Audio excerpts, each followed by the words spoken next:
और अभी फिलहाल कुछ रिलीफ मिला है और उम्मीद करते हैं आगे जब सुनवाई होगी तो पूरा प्रयास किया जाएगा हमारी तरफ से कि उन पॉइंट को भी कवर किया जाए। देखिए, माननीय उच्चतम न्यायालय ने जो आज अंतरिम रिलीफ दिया है उसके लिए माननीय उच्चतम न्यायालय का बहुत शुक्रिया। सुप्रीम कोर्ट में भारत के मुख्य न्यायाधीश जस्टिस संजीव खन्ना की अगुवाई वाली बेंच ने वक्फ संशोधन एक्ट से जुड़े मामले में लगातार दूसरे दिन सुनवाई की। कोर्ट ने साफ संकेत दिए कि वो इस मामले में कुछ बड़े अंतरिम आदेश पारित करने पर विचार कर रहा है। सुप्रीम कोर्ट में वक्फ अधिनियम को लेकर याचिकाओं पर सुनवाई हो रही है। 17 अप्रैल को सुनवाई का दूसरा दिन था, जिसमें सुप्रीम कोर्ट ने इस अधिनियम को अगले एक हफ्ते के लिए रोक दिया है। इस पर विपक्षी दलों के नेताओं के कई बयान सामने आए हैं। आप भी सुनिए उन्होंने क्या कुछ कहा। देखिए, माननीय उच्चतम न्यायालय ने जो आज अंतरिम रिलीफ दिया है उसके लिए माननीय उच्चतम न्यायालय का बहुत शुक्रिया। और वो सारे पॉइंट जो हमने पिटीशन में रखे थे, जो हमने पार्लियामेंट में उठाए थे, उसको ज्यादातर को माननीय उच्चतम न्यायालय ने संज्ञान लिया, कंसीडर किया। और आज जो रिलीफ है वो ये दर्शाती है कि ये कानून कहीं ना कहीं संविधान के खिलाफ बना है। जो अमेंडमेंट्स हैं उसमें कई सारे पॉइंट ऐसे हैं जो पूरी तरह से संविधान को मटिया मेट करने वाले थे। माननीय उच्चतम न्यायालय ने संज्ञान लिया और मुझे पूरा विश्वास है कि ये संविधान की जीत है, ये किसी पक्ष की जीत नहीं है, संविधान की जीत है।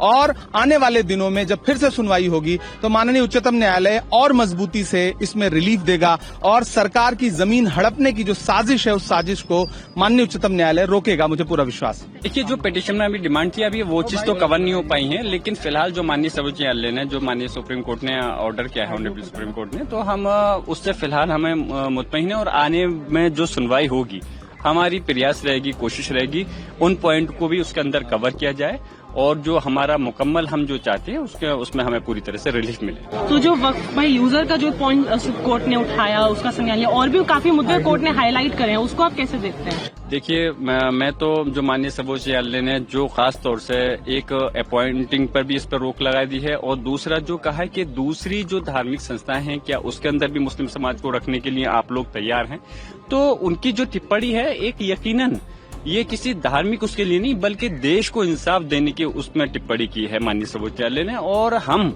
और सिर्फ हमारा समाज नहीं, पूरा देश माननीय सर्वोच्च न्यायालय को इस नजर से देखता है कि अगर उनके अधिकारों का हनन होगा, उनके इंसाफ नहीं मिल पाएगा, कोई हक तलफी होगी तो माननीय सर्वोच्च न्यायालय से इंसाफ मिलेगा। इसी उम्मीद के साथ यहाँ पे दरवाजा खटखटाते हैं और अभी फिलहाल कुछ रिलीफ मिला है और उम्मीद करते हैं आगे जब सुनवाई होगी तो पूरा प्रयास किया जाएगा हमारी तरफ से कि उन पॉइंट को भी कवर किया जाए। का रुख थोड़ा सा लचीला नजर आया, एसजी तुषार मेहता ने अपनी तरफ से एश्योरेंस भी दिया, इस तरह उसको आप किस तरह से देखते हैं? देखिए, माननीय सर्वोच्च न्यायालय अगर उन्होंने कहा है तो माननीय, हम तो ये सिर्फ जाहिर सी बात है केंद्र सरकार से तो हमारा जो प्रयास था रिलीफ मिला वो हमें पार्लियामेंट के अंदर, हमने संसद के अंदर प्रयास किया, लेकिन संसद के अंदर हमें वो नहीं मिल पाया है, तभी तो हमने दरवाजा खटखटाया। अब उनका क्या रुख है क्या नहीं है ये वो लोग जाने। हम तो अब जो अपने इंसाफ के लिए जो दरवाजा खटखटाने सुप्रीम कोर्ट का आए हैं, इसी उम्मीद से आए हैं कि अब हमें वहां से उम्मीद नहीं है, हमें न्यायालय से इंसाफ की उम्मीद है। प्रभातखबर.com, विश्वास वही, रफ्तार नहीं।